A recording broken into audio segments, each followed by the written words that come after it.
हाँ जी मैम आप ना बहुत खूबसूरत हो।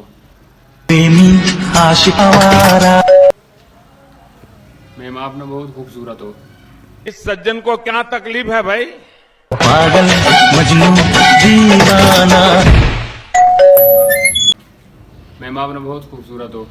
अरे कहना क्या चाहता हर जाए। मुझे 2-3 दिन से एक आदमी आ रहा है और एक ही बात करता है कि तुम बहुत खूबसूरत हो।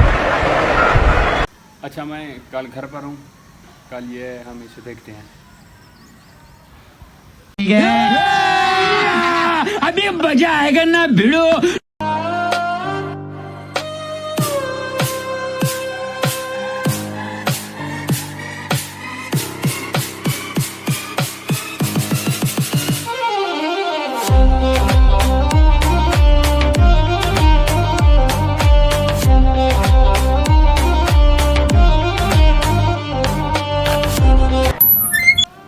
मैम आप ना बहुत खूबसूरत हो।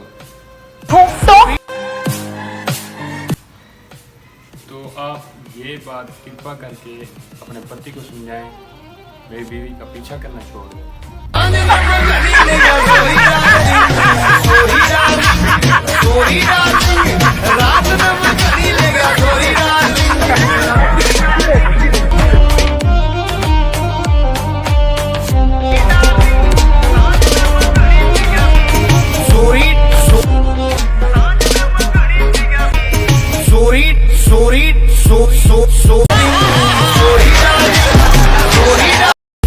Sorry darling, sorry darling.